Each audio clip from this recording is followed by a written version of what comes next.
let's talk a little bit about Kenny Pickett and the Steelers. They finally made the switch coming out of halftime.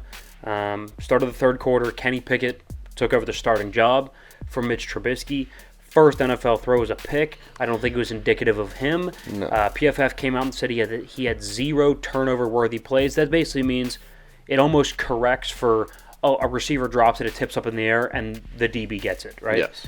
And it's technically a pick on the stat sheet, but in reality, did you make a play that is turnover-worthy? Did you put that ball in harm's way to become an interception? And he didn't of any of his 3 interceptions. So he had the Hail Mary, which that doesn't count. Yeah, that doesn't count. The Chase Claypool not being able to catch a ball. Throwing a very catchable jump ball, I would not even say 50-50. That's a 70-30 ball for Chase Claypool. He's 6'4" over a 5'9" corner, and that turns into a pick, and then right through Pat Freiermuth's hands. Although it was a high throw, that's still right through his hands, and it wasn't an insanely tough play. Like, that's a play he makes 9 times out of 10. Yeah. He doesn't. Again, another tip and a pick. Nobody helped the young quarterback. I think that's Nobody what it helped boils the young down quarterback. So what do you think? First of all, do you think it's too early? What do you think it's the right call? What's your general feel of the situation? No, I feel like it was time for Pickett. I don't like the way it was executed, though. I feel like if you're going to bring a young quarterback in, and you know you're playing the Jets at home, and you know that this might be a spot that you put him in the second half, if Mitch isn't going to get the job done, right. It will then prepare him a little bit better. He looked unprepared. The offense looked unprepared to have him in. It just looked a little bumpy, and it was touch and go for a little bit. But Right. I mean, he looked okay. I will say I thought he looked. It'll be interesting. I'm excited to see him start now. I think Yeah, that's going to be something right. completely different from what we've seen so far. Yeah, no, he looked like he had some more juice to him. You know what I mean? The legs were moving a little bit more. You could see he had a little more zip on the throws. Yeah. He was more willing to take that big risk, that big chance. He's going to push it down the field. He's going to throw outside the numbers. He's going to throw down the middle. Which I liked. There's not a lot of throws that he can't make. Now, are there some absolutely Josh Allen, Patrick Mahomes type plays he won't make? Yes. Yeah. But he's going to make almost every throw you need to as a baseline, anywhere from 7 to 10 in the league quarterback, like a Derek Carr, Kirk Cousins. Yeah. Those type of quarterbacks, Matt Stafford, I think he can make those type of plays. Now, I just hope he doesn't. I mean, the Steelers' schedule starts to pick up a little bit now. We got the Bills next, they're a top defense in the league. That's going to be tough. Yeah, I mean, with Kenny going up against a defensive front like that with 0 remnants of an offensive line. Here's what I hated. His first ever set of downs, they ran the ball right into the line of scrimmage 3 times, and then it was 4th and 1, they QB sneaked him. Like, if we're going to have him out there, can we... Throw the ball. Let's mix it up a bit. Yeah. Let's mix it up a little bit. I mean, why do you look so hesitant? I mean, if you could have live bet a run right after on Kenny Pickett's first NFL play, I'd have put the 401k, the IRAs going on there. That's my investment. I'll throw my life savings into first play is going to be a run, obviously. But could we push the ball down the field maybe on like a 2nd and 5? I don't know. All right, Bills and Ravens. We play the Bills next. The Steelers do. Down 17, come back in the rain, in the muck against Lamar and the Ravens in Baltimore. That's an impressive win for a team that hasn't been able to win close. Loved every single second of it. It was really good, especially because that was our split, our main one, and the first one that was really coming up. So I was like, I loved watching them. And I mean, Josh Allen, watching him work, he once again put the Bills on his back. I mean, rushing, of course he did. Passing, the whole thing. Nobody else seems to be able to step up to his level and help out. That's what it looks like. So I walked away thinking that, wow, damn, both these teams are really good. Yes. Right, the Bills are super talented and have more of the dynamic knockout punch, kind of like the Chiefs a couple years ago where they can come back no matter what the deficit is. The score doesn't matter. They're always in the game. That's kind of their feel. The Ravens are kind of a more, hey, we're going to run the football. We're going to be dominant on the lines of scrimmage. Yeah, but I think we're going to have Lamar make a couple plays for us.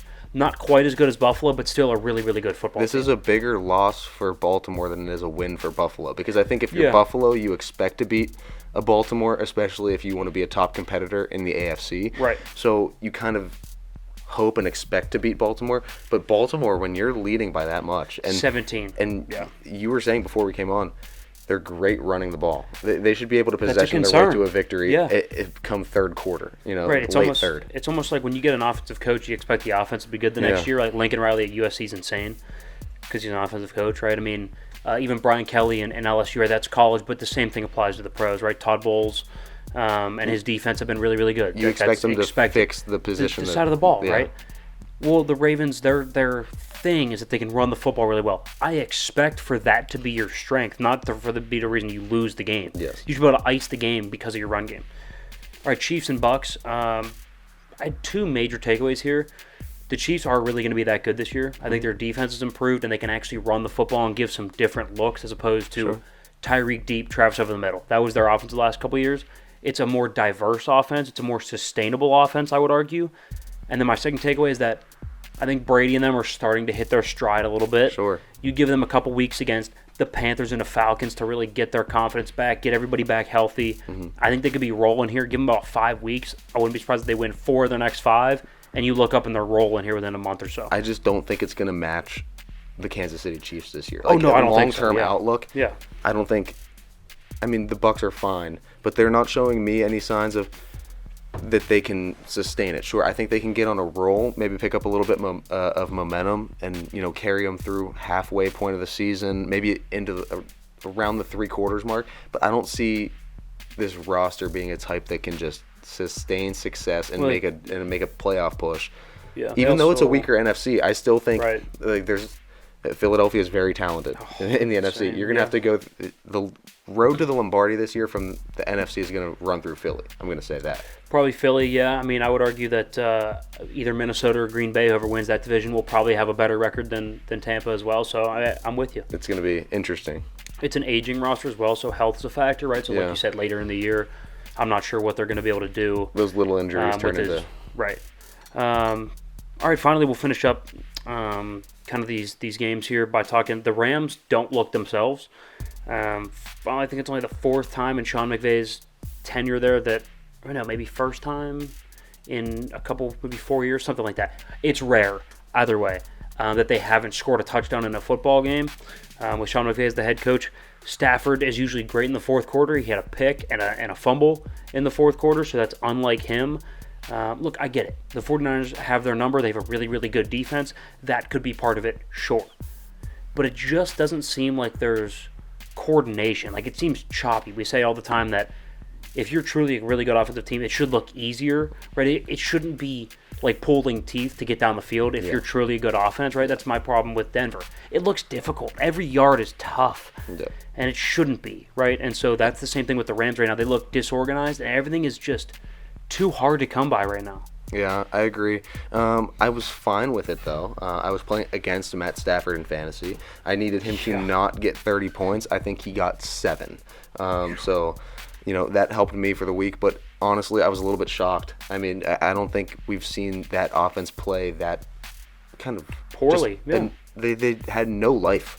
No life. They couldn't move the ball for anything. The San Francisco defense, I don't even think they're as good as the Rams made them look. I think the Rams made the 49ers defense look a lot better. Like a top 5 defense in the league. I don't think they're a top 5 defense in the league. But I think they are. They you don't look think like so? it. I'll buy them.